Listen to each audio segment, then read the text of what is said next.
लो दोस्तों, fate of demon के इस चैप्टर की शुरुआत वहां से होती है जब येंग ने उस वेयरवुल्फ को पूरी तरह से ऊपर से तबाह कर दिया होता है, उसके शरीर के चिथड़े उड़ा दिए होते और सोचन चिल्लाती कि जैसिन यांग। और तभी हम देखते कि यांग के दिमाग के अंदर का सीन जहां पर कि वो बोलता है कि रुक जाओ, इस सबको रोक दो यार। पर हम देखते हैं कि वो जैसे कहीं पर डूब रहा होता है। उसके सामने वाला मास्क वाला इंसान बोलता है, तुम्हें क्या लगता है तुम मुझे रोक सकते हो, जबकि तुम इतने ज्यादा अभी भी डरे हुए हो और ये सिचुएशन तुम इससे बहुत ज्यादा डरते हो, राइट? और तुम हमेशा यही चाहते हो कि कोई दूसरा इंसान तुम्हारे लिए इन चीजों से निपट ले। और प्लस तुम आसानी से अपने पूरे चीजों का ब्लेम मुझ पे डाल सकते हो कि उनको मैंने मारा था। येंग वहां पर साइड में वो तलवार देखता है और उसको अपनी तरफ बुलाने की कोशिश करता है। तो हम देखते हैं कि वो दूसरा बंदा उस तलवार को ले लेता है और बोलता है कि तुम्हें कोई गलत फहमी है और ये तलवार असल में मेरी है और ये तो हो ही नहीं सकता कि तुम्हारे जैसे किसी की ये बात सुनेगी। और अभी हम देखते हैं कि येंग एक हमला करता है तलवार से और वो सोचे उनको मारने ही वाला होता है। तभी ट्री डीमन अपनी वो जड़ से उसको रोक लेता है और बोलता है, तुम्हें क्या लगता है तुम किस पर हमला कर रहे हो और तुम्हारे जैसे एक इंसान की हिम्मत कैसे हुई? तो तभी हम देखते हैं कि सोचोन मन में सोचती कि आखिर उसने मुझ पे क्यों हमला किया। और येंग का हमला जो होता है वो ट्री डीमन के उस जड़ को काट देता है और ट्री डीमन के हाथ पर भी चोट लगती है। ट्री डीमन सोचता है कि हाँ, और ये जो मुझे फीलिंग हो रही है और क्या वो एक इंसान वो नहीं है जो मैंने उस दिन देखा था? ट्री डीमन बोलता, तुम कौन हो?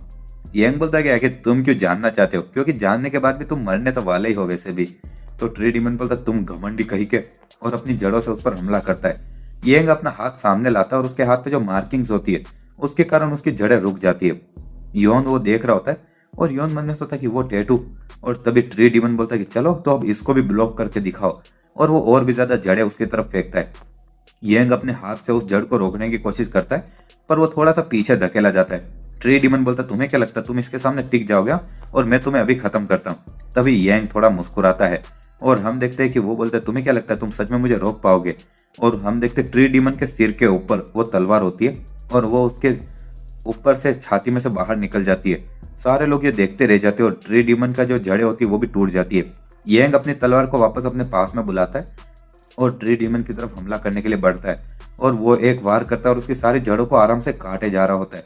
योन बोलता है, रुको, और मैंने तुमसे कहा उसको मार मत देना, और क्या तुमने मेरी बात नहीं सुनी क्या? तो तभी येंग पीछे मुड़ता है और उसकी आंख अभी भी लाल होती है और वो योन पर भी हमला करता है। योन अपनी तलवार लाकर जैसे तैसे उसको रोकता है और बोलता है, आखिर ये क्या चल रहा है यार? अब अभी तो वो बिल्कुल एक अलग ही इंसान लग रहा है। और डैम इट, और वो कुछ मंत्र बोलने लगता है और हम देखते हैं कि हिंदी की वर्णमाला का ड अक्षर वहां पर दिखता है और वो एक शील्ड की तरह काम करता है और येंग को थोड़ा पीछे फेंक देता है। सोचो मन में सोचे, क्या ये हो सकता है कि वो अभी भी? तो तभी हम देखते हैं कि ओल्ड ट्री डीमन बहुत ज्यादा हाफ रहा होता है, उसका खून भी बह रहा होता है। मेंढक बोलता है कि मुझे यकीन नहीं होता कि सर ट्री डीमन आपका खून बह रहा है, और वो इंसान वो पूरी तरह से मेरे हिप्नोसिस के अंदर था, तो आखिर वो मेरे ऑर्डर्स को फॉलो क्यों नहीं कर रहा है?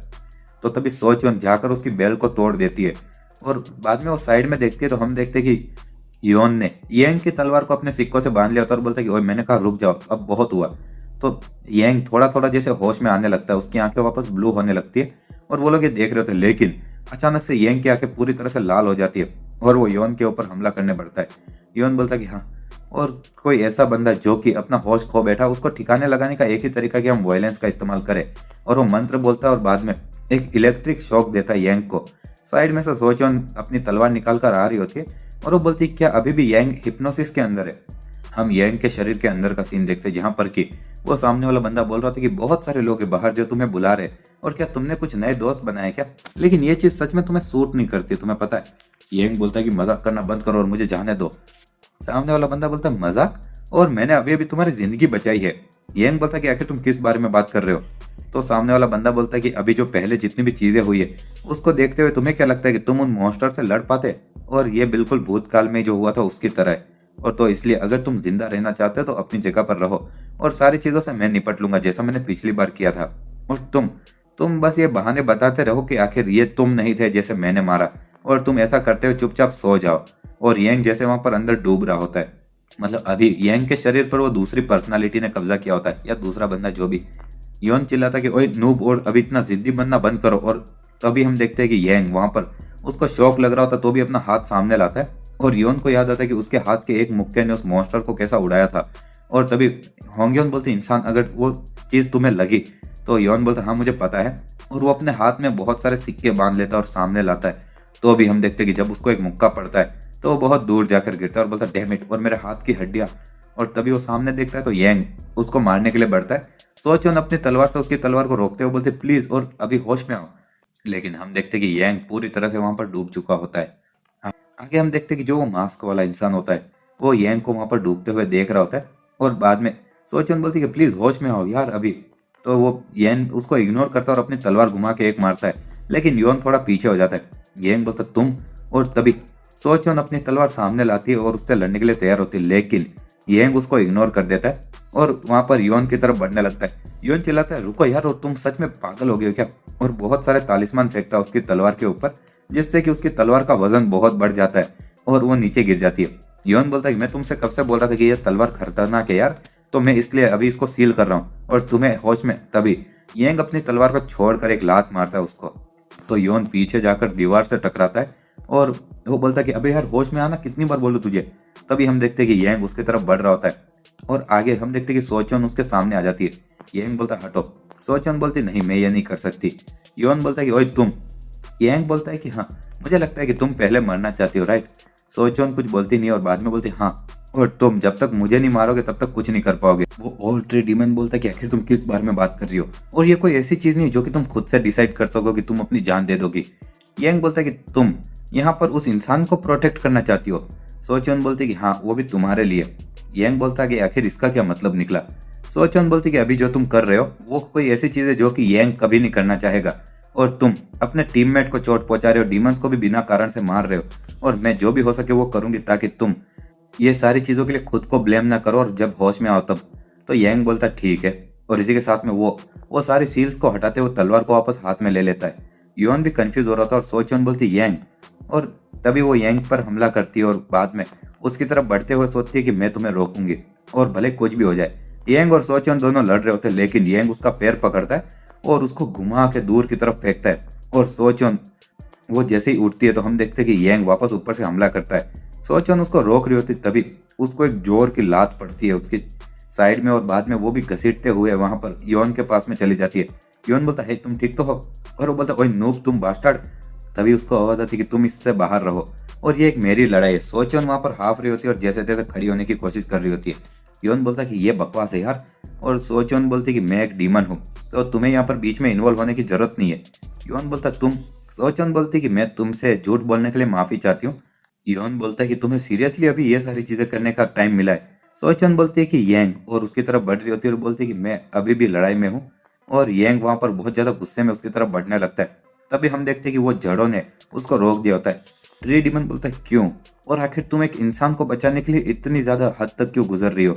और तभी वो भी कुछ फ्लैशबैक याद करता है और किसी लाश के बारे में सोचते हुए सोचता है कि तुम, और अभी वो बोलता है कि इसके बारे में सोचो, और भले वो बास्टर्ड पागल नहीं हुआ होता और तुम्हारी मदद भी करता तो भी तुम यहाँ पर एक इंसान तो नहीं बन पाती। और सामने वाला योन मन में सोचता है कि वापस इंसान बनना, और आगे वो ट्री डीमन बोलता ठीक है चलो, और तुम्हारा मुझसे भागने के लिए मैं कोई कंप्लेन नहीं करूंगा तो प्लीज अब रुक जाओ, और आखिर तुम एक इंसान बनने की इतनी कोशिश क्यों कर रही हो जबकि इंसानों में इतनी ज्यादा कमियां है, और आखिर तुम अपनी एक डीमन की अमर जिंदगी को क्यों छोड़ोगी। तो तभी हम देखते हैं कि यंग की तलवार उस ट्री डीमन के हाथ को फाड़ देती है। यंग बोलता तुम अभी भी हिल सकते हो, और अगर ऐसी बात है तो लगता है मुझे तुम्हें पूरी तरह से जलाना होगा, और उसकी तलवार उस ट्री डीमन के शरीर के आर पार निकले जा रही होती है। सोचोन चिल्लाती कि रुक जाओ, और मैंने तुमसे कहा ना कि तुम किसी को भी तब तक चोट नहीं पहुंचा सकते जब तक मैं मरती नहीं हूँ। तो तभी यंग उसका गला पकड़ लेता और बोलता अब तुम मुझे गुस्सा दिला रही हो, और क्या तुम सच में इतनी जल्दी मरना चाहती हो। सोचोन बोलते कि हाँ, और मुझे मार डालो अगर तुम्हें सच में दूसरों को ही चोट पहुंचानी पड़ेगी इसके लिए तो।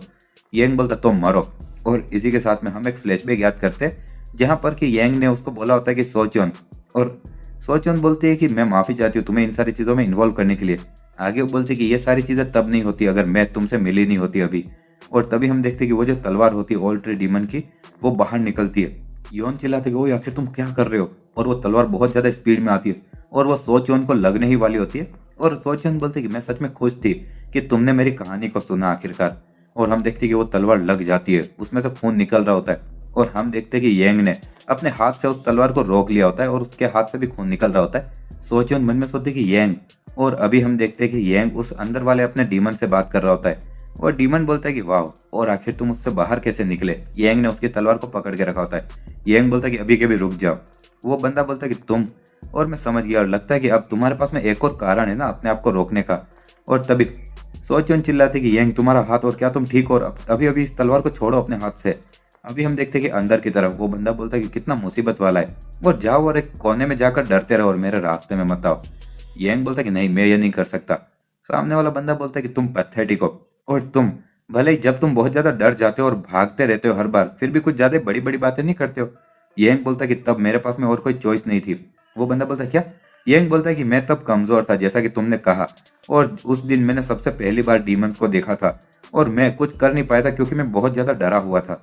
और बाद में अपनी जिंदगी में मैं पहली बार तुमसे भी तभी मिला, और तुमने मेरे कान में कहा कि तुम मुझे पावर दोगे, और तुम्हारी ताकत का इस्तेमाल करके मैंने डीमंस को मार दिया था जो हम पर हमला कर रहे थे। और मुझे लगा था कि तुमने मुझे बचा लिया और मेरे दोस्तों को बचा लोगे, लेकिन जितना ज्यादा तुम लड़ते रहे तो तुम्हारी डीमंस को मारने की इच्छा बढ़ती रही, और तुम्हें मेरे दोस्तों की कोई परवाह ही नहीं थी जिनको डीमंस मार रहे थे, और तुमने मेरे सारे दोस्तों को मरने दिया। और बस एक ही चीज थी जो कि मैं उस पल कर सकता था, और वो था कि मेरी जो वो यादें थी वो डायरेक्टर की मदद से दबा दूं। और मैं सच में ये सारी चीजें भूलता जा रहा था एक सपने की ही तरह। लेकिन बाद में जो डायरेक्टर थी और साथ ही में वो ग्यूम गुआन, वो जो डीमन, मतलब इसको नाम नहीं पता उसका, ग्यूम गुआन है, वो बोलता वो डीमन उसके कारण भी।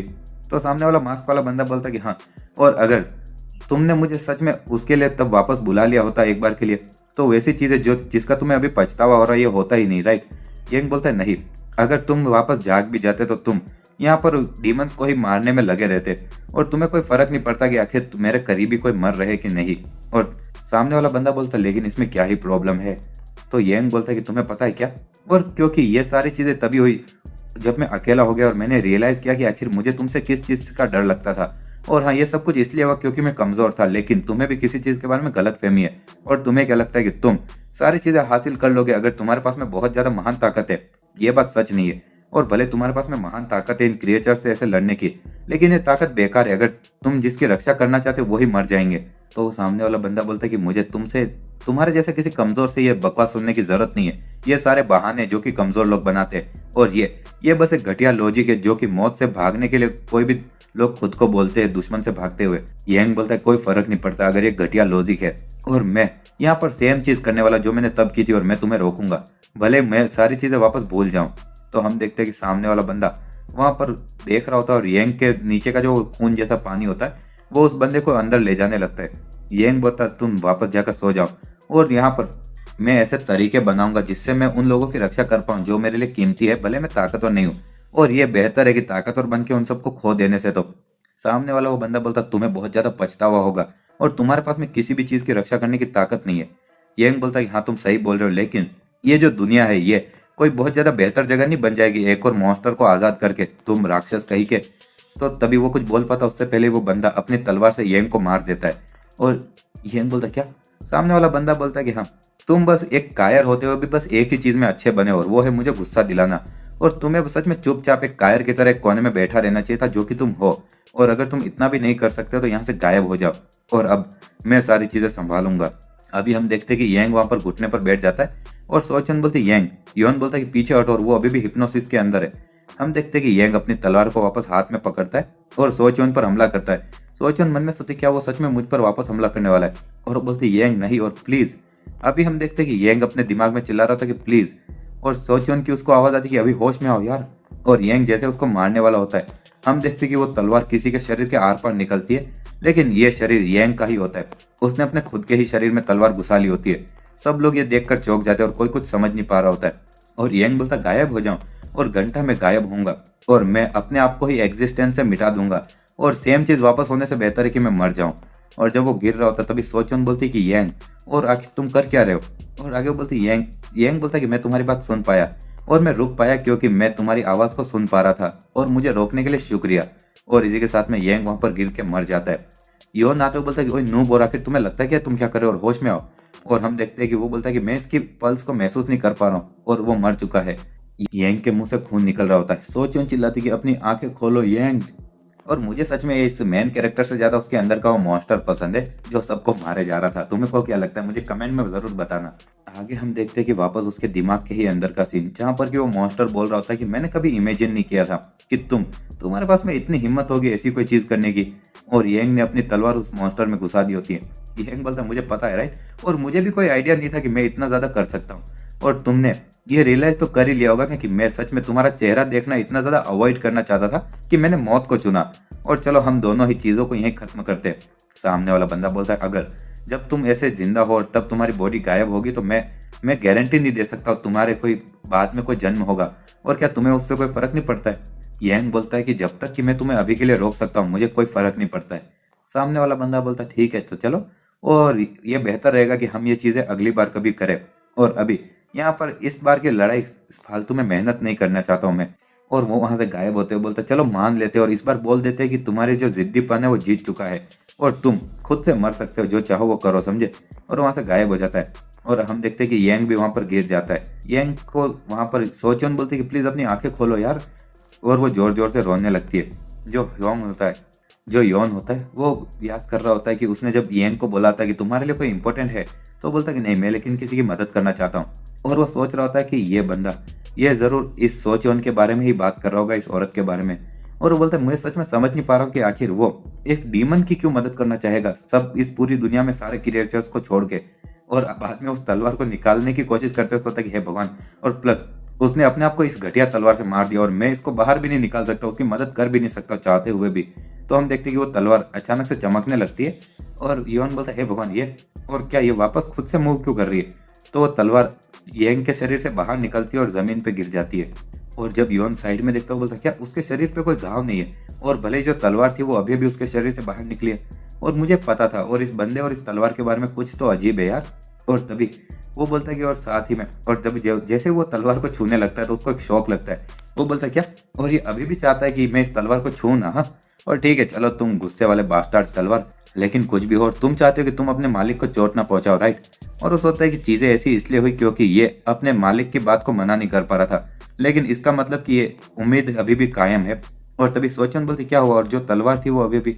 तो योन बहुत सारे तालिस्मान निकालता और बोलता है कि मुझे भी ठीक से पता नहीं क्या हुआ, और अपने खून से कुछ लिखने लगता है। और बोलता है क्या शायद हम ऐसे लिखते हैं, और येंग के शरीर पर कुछ तालिस्मान लगा देता है। वो बोलता है कि शायद ये अभी तक मरा नहीं है। सोचन बोलते इसका मतलब कि वो वापस होश में आ सकता है। तो वो बंदा बोलता है मुझे कोई आइडिया नहीं है, और मैं सच में इस चीज़ की गारंटी नहीं दे सकता। उसकी जो बॉडी है उसमें अब एनर्जी सर्कुलेट नहीं हो रही है, और मैं इससे ज़्यादा कुछ मदद नहीं कर सकता हूँ। सोचन बोलती क्या, योन बोलता है कि डैम इट यार, और ये मेरी फील्ड ऑफ एक्सपर्टीज नहीं है, और मैंने बस वही चीज़ कॉपी की जो मैंने भूतकाल में किसी और को करते हुए देखा था, और वो मेरी एक साथी डीमन हंटर थी। और उस इंसान के अनुसार हम जो ची को अगर रिवर्स करें तो बाद में उस इंसान को जिंदा कर सकते हैं, लेकिन ये इतना सिंपल नहीं है। और यहाँ तक कि जो 10 डीमन हंटर की एनर्जी को भी अगर हम कंबाइन करें तो उतना भी शायद काफ़ी नहीं होगा। और जो हंटर जिसने ये बात बताई थी, अगर हम लोग जल्दबाजी में थे रिवर्स ची के अंदर तो वो इंसान को भी चोट लग जाएगी जिसको हम बचाने की कोशिश कर रहे हैं, और जो दूसरा बंदा है। और ऑफकोर्स जिस हंटर ने ये बिना किसी की मदद के किया हुआ है वो एक स्पेशल केस है। और तभी सोचन बोलती है आखिर हम ये कैसे करते हैं, और ची को रिवर्स कैसे किया जाता है।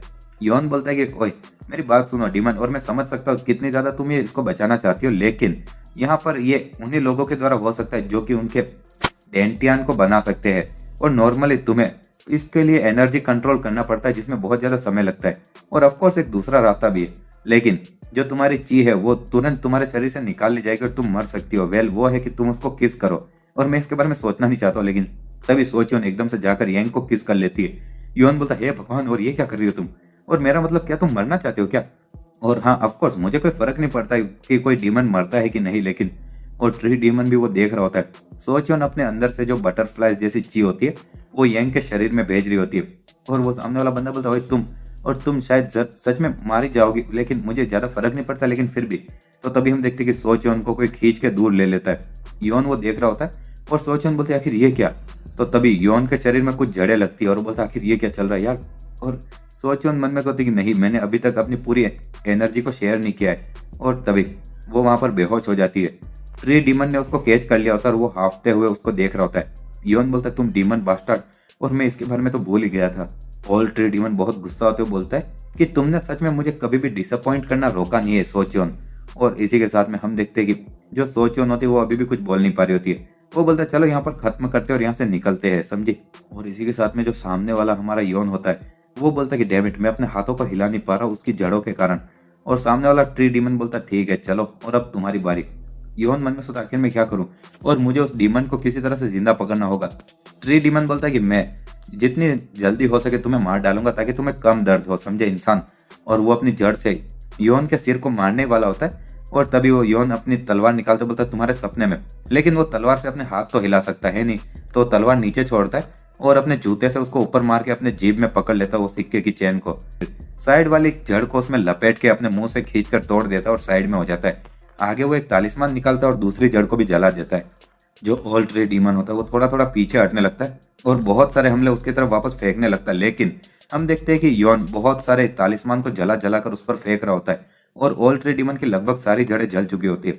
इसी के साथ में योन अपने हाथों के अंदर जो थोड़े बहुत लकड़ी के टुकड़े होते हैं वो भी निकालता है और वो ट्री डीमन बोलता है कि ये जिद्दी बास्टर्ड, और योन उसको देखते हुए बोलता है कि मैं तुम्हें ऐसे जाने नहीं दे सकता, समझे, और चलो जब तक हम दोनों में से कोई एक मर नहीं जाता तब तक लड़ते हैं। और तभी अचानक से वो थोड़ा सा बेहोश होने लगता है, लेकिन हम देखते हैं कि ट्री डीमन की एक जड़ जमीन में से निकल कर उसको पकड़ लेती है और दूसरी जड़ उसको मारने ही वाली होती है। तभी हम देखते हैं कि साइड में से जो गार्डियन डेटी होता है वो उस जड़ को पकड़ लेता है। योन मन में सोचता है कि वाह, और गार्डियन डेटी यहाँ पर आ चुका है। ट्री डीमन यह देख के थोड़ा चौंक जाता है और प्रिंसेस होंगयोन उस डेटी के ऊपर बैठी होती है और बोलती है कि होंगयोन यहाँ पर तुम्हें बचाने के लिए वापस आ गई है। योन बोलता है कि तुम कब आए, और सच में मुझे ऐसा लग तो रहा था कि कोई बंदा तो गायब है। तो प्रिंसेस होंगयोन बोलती है कि बेवकूफ इंसान चुप हो जाओ, और तुम्हें पता है क्योंकि मैं तुम्हारे पीछे से उड़ के वहां पर छत पे गिर गई थी तो मुझे वहां से वापस आना पड़ा था, और बाद में इस धरती के इस डेटी को वापस स्टेबलाइज करने के लिए जिंगल को थोड़ी एनर्जी की जरूरत थी, तो इसलिए मुझे थोड़ा समय लग गया। मैं उसको एनर्जी देने की कोशिश कर रही थी अपने आर्टिफैक्ट से। तो सामने वाला वो ऑल ट्री डीमन ये देखते हो सोचता है कि ये बुरा है यार, और प्लस साथ ही में वो जो ऊपर बैठी हुई वो लड़की है। तो वो सामने वाला ट्री डीमन बोलता है कि ये बहुत ज्यादा पैथेटिक है प्रिंसेस होंगयोन। होंगयोन उसकी तरफ देखती है और वो बोलती तो अब तुम मुझे पहचान गए ग्योम गुआन के साथी। ट्री डीमन बोलता है किसने सोचा होगा कि पिक्सी किंगडम की जो एक इकलौती वंशज है और वो हमारे डीमंस की साथ देने की जगह इंसानों का साथ दे रही है, और मैं सच में जानना चाहता हूँ कि आखिर तुम्हारे पिता क्या बोलेंगे अगर उनको इस बारे में पता चला। तो होंगयोन बोलती ये तो बहुत बुरा है और मुझे पता नहीं कि मुझे किसकी साइड लेनी चाहिए आजकल के इन दिनों में।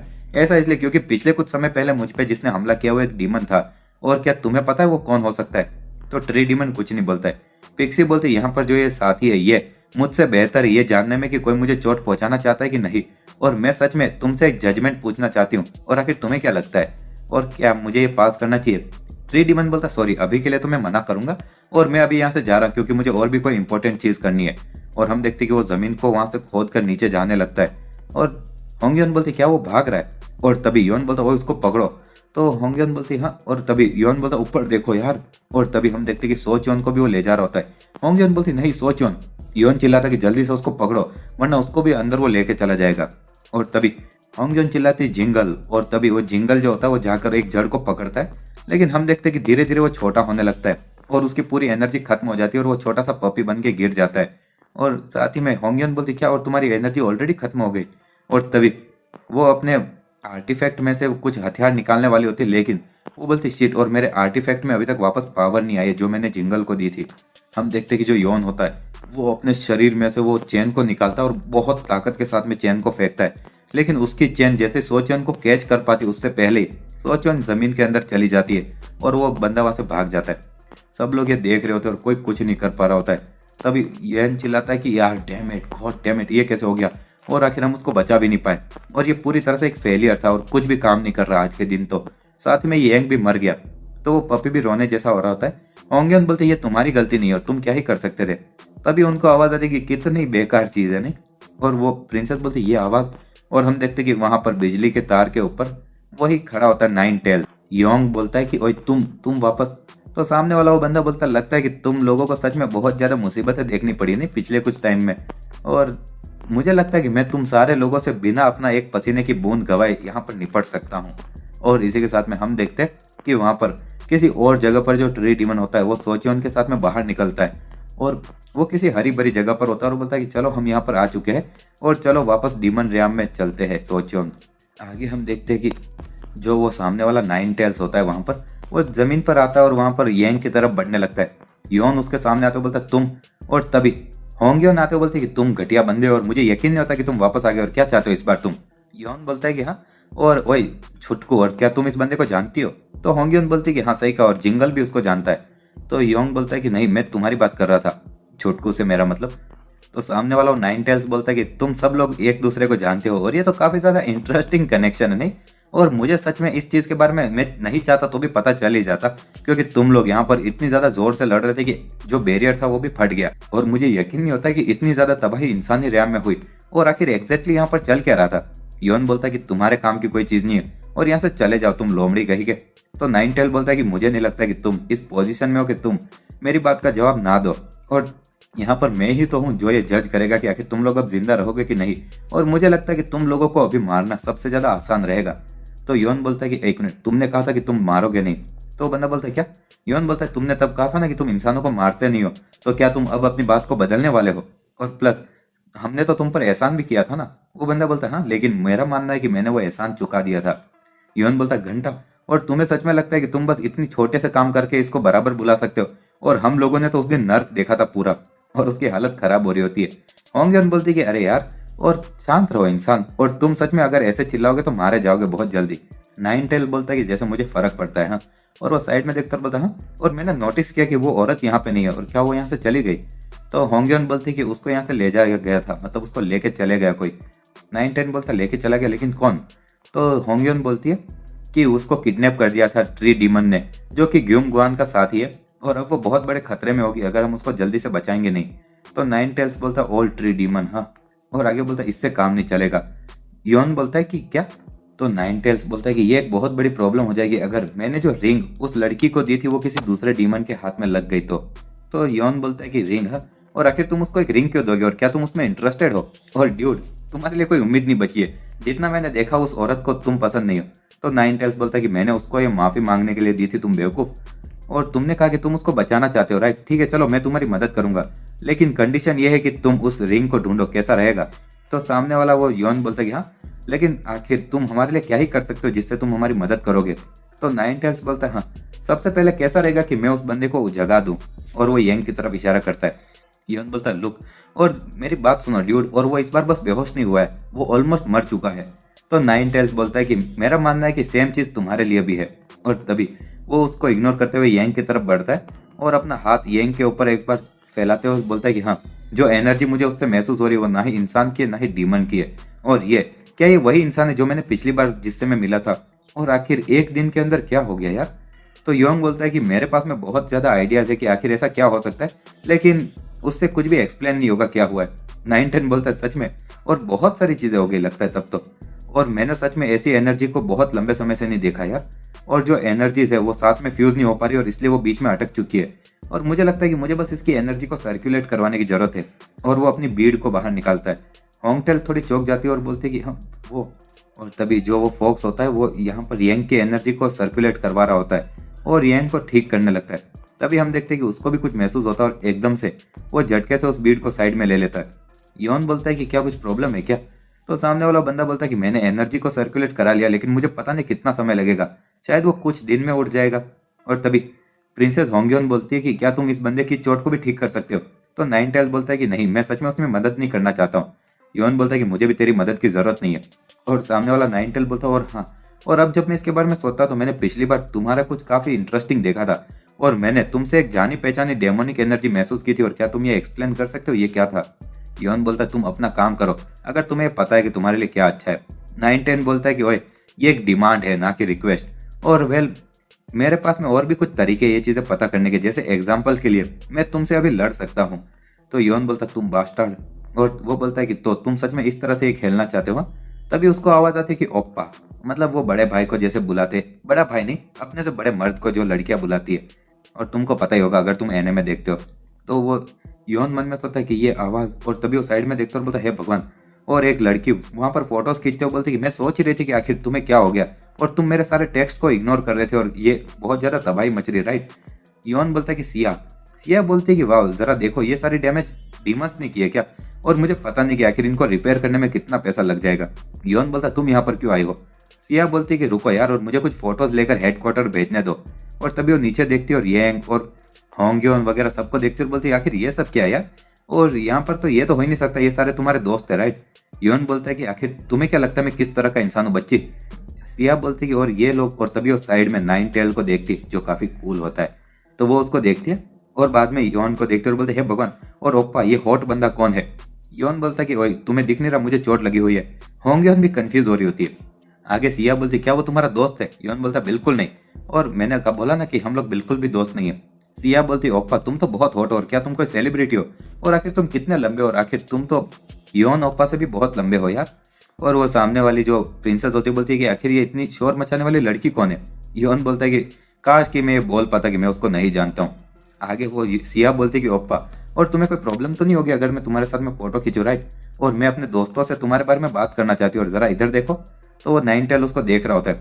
तभी सिया उसका फोटो खींचने लगती है। योन चिल्लाता कि ओए सिया, और क्या तुम उसका? नहीं नहीं रुको।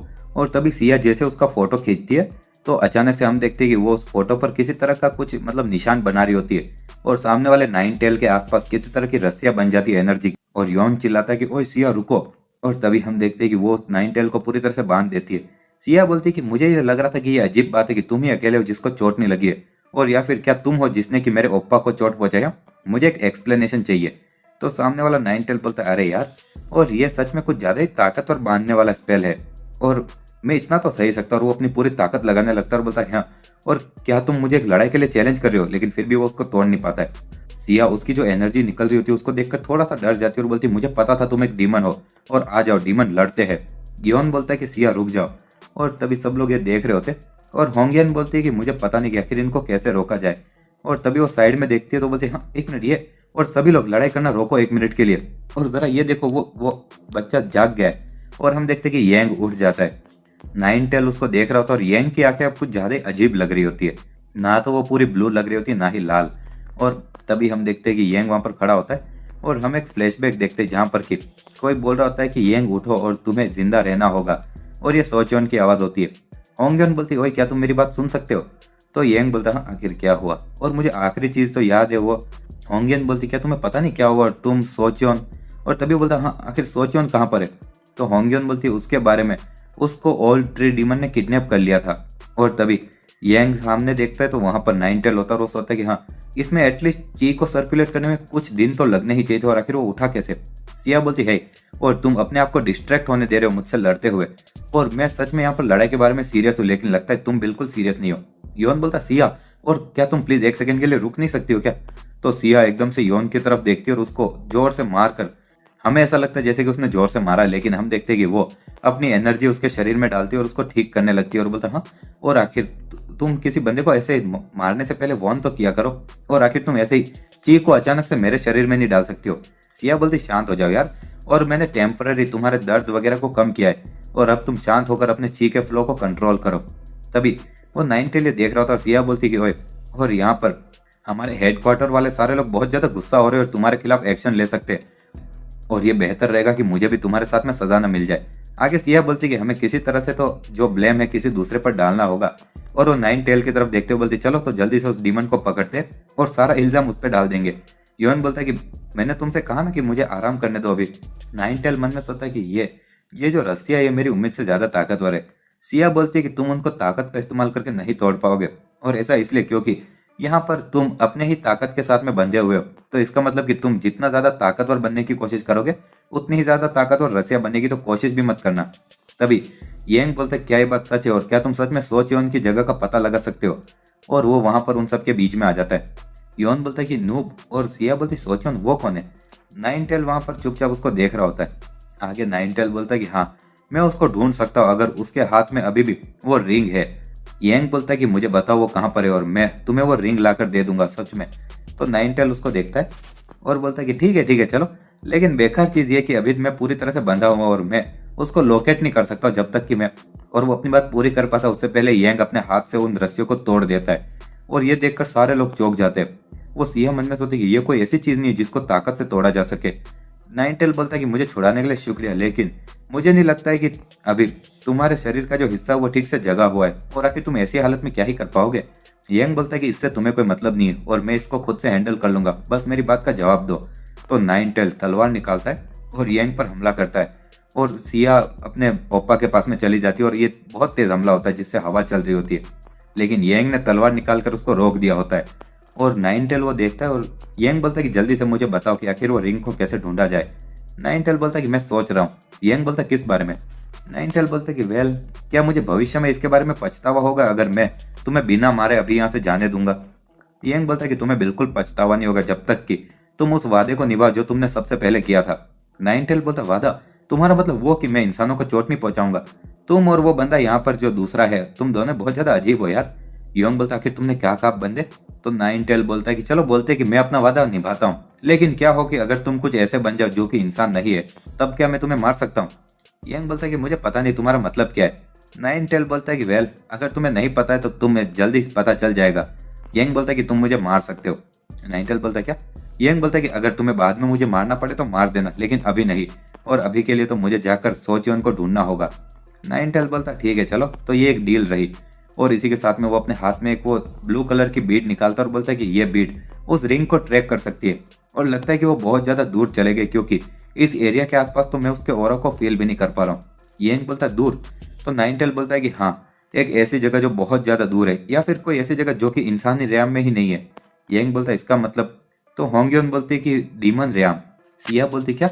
और आखिर तुम सब लोग किस बारे में बात कर रहे हो ये सब? और क्या तुम सब लोग एक दूसरे को जानते हो? योन बोलता मैं कब से यही बोलने की कोशिश कर रहा था। होंग्योन बोलती कि लेकिन जो डीमन रेम है वो इंसानी रेम जितना ही बड़ा है, और क्या ये सच में पॉसिबल है कि हम उनको ढूंढ पाएंगे इस ट्रैकिंग बीड के साथ में भी? तो नाइनटेल बोलता है कि इसकी मैं गारंटी नहीं दे सकता हूँ, और मेरी जो बीड है वो कोई बहुत ही ज्यादा ऑल माइटी पावरफुल तो नहीं है। होंग्योन बोलती कि अरे यार, और ये बेवकूफ। तो तभी जो पपी होता है वो होंग्योन के मतलब पीछे खींचने लगता है। होंग्योन बोलती क्या हुआ जिंगल? और आगे जिंगल वहां पर किसी को काटने लगता है, और कोई बंदा बोलता है कि साइड में हटो, और ये वही मेंढक होता है जो वहां पर रह जाता है, क्योंकि उसके 2 टुकड़े हो चुके होते। वो बोलता मुझे काटना बंद करो यार। और तभी वो सामने देखता है तो सारे लोग उसके सामने खड़े हो जाते हैं। वो मेंढक बोलता ऑल ट्री डीमन, और आखिर आप मुझे अपने साथ क्यों नहीं ले गए मेरे मालिक? तो मेंढक बोलता है कि मुझसे दूर हटो यार। योन बोलता है कि हाँ सही कहा, और ये बंदा शायद हमें उस जगह पर ले जा पाएगा जहां पर ऑल ट्री डीमन है। और वो मेंढक बोल रहा था कि मुझे काटो मत प्लीज। सिया बोलती कि ओए, और योन, और क्या तुम सीरियसली मुझे कोई एक्सप्लेनेशन नहीं देने वाले हो? और योन बोलता क्या क्या कहा तुमने? और तुमने मुझे नाम से बुलाया, और तुम तो मुझे ओप्पा बुलाती रहती हो, और आखिर तुम कितनी बेइज्जती कर रहे हो मेरी। सिया बोलती वो चीज इंपॉर्टेंट नहीं है, और अगर तुम मुझे अभी एक एक्सप्लेनेशन नहीं दोगे तो मैं हेडक्वार्टर में तुम्हारी चुगली कर दूंगी। तो योन बोलता वो कम ऑन, और तुम्हें इतना गुस्सा होने की जरूरत नहीं, और चलो ना बात करते हैं, ठीक है? और इसी के साथ में कुछ टाइम बाद में सिया सारी बातें सुनती और बोलते ओप्पा, और आखिर पिछले कुछ दिनों में तुम्हारे साथ में कितनी ज्यादा अनएक्सपेक्टेड चीजें हो गई। ओप्पा बोलता है हाँ यार। सिया बोलती कि और तुम बस डीमंस के साथ में दोस्त भी बन गए। योन बोलता है कि वो मेरे दोस्त नहीं, मैंने बोला ना। सिया बोलती कि तुम्हें तुरंत सस्पेंड कर दिया जाएगा अगर मैं तुम्हारी चुगली कर दूंगी हेडक्वार्टर में, और तुम चाहते हो कि मैं ये करूं। तो सामने वाली जो होंग्योन होती है वो बोलती कि हाँ आखिर चुगली क्या होता है? यंग बोलता है कि उसके बारे में दूसरे को बता देना शायद। और तभी सिया बोलती कि और उसके सिवाय तुम डीमन रेम में जाना चाहते हो, और क्या तुम सीरियस हो? और तुम्हें क्या लगता है हेडक्वार्टर ये चीज अलाउ करेगा? और हम देखते हैं कि जो नाइनटेल होता है वो चुपचाप ये सब सुन रहा होता है। सिया उस पर चिल्लाते हुए बोलती कि वो लोग जब तुम पिछली बार भी मार खा के आए थे तो उन्होंने बहुत मुश्किल से तुम्हें जाने दिया था, और तुम बस खतरे में नहीं हो यहाँ पर नॉर्मल एक्शन के, लेकिन तुम्हें फायर कर दिया जाएगा। योन बोलता है कि तो उनको बोल दो मुझे फायर कर दे। सिया बोलती क्या? योन बोलता है कि हाँ मुझे फर्क नहीं पड़ता अगर हेडक्वार्टर मुझे अलाउ करे या नहीं, लेकिन ये चीज बेस्ट है, और एक ग्रुप में बिलोंग करना मुझे बिल्कुल सूट नहीं करता वैसे भी। सिया बोलती है आखिर ये ऑल ट्री डीमन है कौन, और आखिर तुम इसको इतना क्यों ढूंढना चाहते हो? योन बोलता है कि इससे तुम्हें फर्क नहीं पड़ता है, और ये तुम्हारे काम की चीज नहीं है। सिया बोलती है आखिर ये मेरे काम की चीज नहीं किस सिया बोलती कि आखिर ये मेरे काम की चीज कैसे नहीं है, और तुम्हारा बिजनेस मेरा बिजनेस है। योन बोलता है कि अगर तुम्हें इतनी चिंता हो रही कि तुम्हें भी हेडक्वार्टर रिस्पॉन्सिबल बनाएगा क्योंकि तुम मेरी पार्टनर हो, तो मैं उनको बोल दूंगा। तो तभी सिया बोलती ये बात नहीं है, और मैंने तुमको पहले भी बोला था और अब भी बोलती हूँ कि तुमने मुझे बचाया था तो तुम्हें इसकी रिस्पॉन्सिबिलिटी लेनी होगी। और हम देखते कि योन ने सिया को तब बचाया होता है जब वो बहुत छोटी होती है, और तुम अंदाजा नहीं लगा सकते ना योन की उम्र कितनी होगी तब। तो सिया बोलती कि मैं तुम्हें ऐसी खतरनाक जगह पर अकेले नहीं जाने दूंगी। तो योन कुछ सोच रहा होता है, और वो बोलता है सिया तुम्हें किसी चीज की गलतफहमी, और मैं तो यंग बोलता है कि चिंता मत करो, और मैं योन को अपने साथ में ले जाने नहीं वाला। योन बोलता है कि हाँ, और आखिर तुम किस बारे में बात कर रहे हो? यंग बोलता है कि तुम वहां पर नहीं जा सकते हो जब तुम्हें चोट लगी हुई है, और डीमन रियाम में जाना मतलब कि जितने भी लोगों से हम मिलेंगे वो हमारे दुश्मन होंगे, और हमारे पास में ऐसा कोई कारण नहीं कि हम इतनी खतरनाक जगह पर तुम जैसे घायल बंदे को ले जाए। योन बोलता है लेकिन मुझे जाना होगा। यंग बोलता है कि लेकिन मैं अकेला जाऊंगा, और अगर तुम्हें वहां पर उस ट्री डीमन से कुछ पूछना है तो मैं तुम्हारे लिए इन्फॉर्मेशन हासिल कर लूंगा, तो तुम चिंता मत करो। आगे यंग बोलता है कि तो इसलिए तुम्हें अपने करीबी लोगों को चिंता करवाना बंद करना चाहिए। योन बोलता है कि मैं भी सेम चीज तुम्हारे लिए बोल सकता हूँ, और तुम्हें क्या लगता है वो औरत सच में चाहेगी कि तुम इतने लापरवाही से उसके पीछे पे जाओ? यंग बोलता है कि मैं सोचोन के लिए जा रहा हूँ, लेकिन मैं ये खुद के लिए भी कर रहा हूँ। योन बोलता है क्या? होंग्योन बोलते हैं कि ये तो और भी ज्यादा खतरनाक है अगर तुम डीमन रैम में खुद से जाओगे, और मैं तुम्हारे साथ में चलूंगी। और वो पपी भी भौंक रहा होता है। यंग बोलता है लेकिन तुमने कहा था कि कुछ लोग तुम्हारा पीछा कर रहे। तो होंगयोन बोलती कि अगर वो लोग जो मेरा पीछा कर रहे और मुझे चोट पहुंचाना चाहते तो वो मुझे कभी भी मिलेंगे, इंसानी रेम हो या डीमन रेम। और अगर मैं उनसे ऐसे भागती रहूंगी तो मैं कुछ नहीं कर पाऊंगी कभी भी। तो येंग बोलता है कि ठीक है तो तुम मेरे साथ में चलो होंगयोन। और वो कुत्ता भौंकता है तो येंग बोलता है तुम भी जिंगल। तभी योन बोलता है ओए, और येंग बोलता है कि मैं अपने गाइड को बोलता कि वो हमें तुरंत रास्ते पर ले चले। और वो अपनी तलवार उस मेंढक के सामने ले जाता। मेंढक बोलता प्लीज नहीं। येंग बोलता पोर्टल खोलो। मेंढक बोलता कौन सा पोर्टल। येंग बोलता तुम्हें क्या लगता है वो पोर्टल जो डीमन रेम में ले जाता है, जो कि ऑल ट्री डीमन ने भी इस्तेमाल किया था, और हमें उससे सबसे करीब लेके जाओ, समझे। तो वो बंदा बोलता मुझे नहीं पता वो कहाँ पर है। वो नाइन टेल बोलता ये तो शर्म की बात है कि उसको पता नहीं है, और ऐसी बात है तो चलो ना मैं उसको मार कर उसकी आत्मा को भी इस बीड में मिला देता हूँ, और वो जरूर बहुत ज्यादा अच्छी डेमोनिक एनर्जी जनरेट करेगा जो कि मैं इमरजेंसी में इस्तेमाल कर पाऊँ। तो वो बंदा बहुत डर जाता है और बोलता है कि मिस्टर नाइन टेल, और मुझे आइडिया नहीं है कि वो कहाँ पर हो सकते हैं। और वो सोचता है कि आखिर ये गुमी हो जो नाइन टेल है, ये भी यहाँ पर इन घटिया इंसानों के साइड क्यों ले रहा है। नाइन टेल बोलता है कि मुझे लगा था कि तुमने कहा कि तुम्हें पता नहीं कि आखिर वो कहाँ पर है यार, और चिंता मत करो यार, मैं पक्का करूंगा कि तुम हमारे फालतू के ऐसे काम के तो कुछ आओ थोड़े बहुत ही सही। और सामने वाला मेंढक बोलता मैंने ऐसे इसलिए कहा क्योंकि बेकार चीज ये कि मेरी अभी कंडीशन ऐसी कि मैं पोर्टल खोल नहीं सकता, जैसा कि तुम देख सकते हो मेरे 2 टुकड़े हो चुके हैं। नाइन टेल बोलता है ओह तो तुम यहाँ पर कुछ कर नहीं सकते हो राइट। वो बंदा बोलता हाँ मेरे पास में एनर्जी भी नहीं पोर्टल ठीक करने की। सिया बोलती मैं तुम्हें फिक्स करूंगी। येंग बोलता तुम ये कर सकती हो। सिया बोलती कि हाँ कटने के बाद भी वो जिंदा है तो इसका मतलब कि उसकी चीख का फ्लो रुका नहीं और मुझे बस उसके दोनों हिस्सों को जोड़ना ही तो है, और उसमें मैं बहुत अच्छी हूँ। वो मेंढक बोलता है ये सुन के अच्छा भी लग रहा है लेकिन बुरा भी लग रहा है। और तभी योन बोलता है कि क्या इसका शरीर ऐसे रख दूं। सिया बोलती कि हाँ, और वो इसका एक फोटो खींचती है और फिर उस फोटो में कुछ साइन बनाती है जिससे कि वो बंदा ठीक हो जाता है। सिया बोलती तुम फिक्स हो गए उठ जाओ। वो बंदा बोलता मैं अपने पैरों को महसूस नहीं कर पा रहा हूँ। सिया बोलती कि ओए और मेरा ची कंट्रोल परफेक्ट है। नाइन टेल बोलता चलो तो हमारे पास में और कोई रास्ता नहीं और मैं उसको मार कर एक बार के लिए बीट में बदल देता हूँ। तो बंदा उठता और बोलता मैं उठ गया।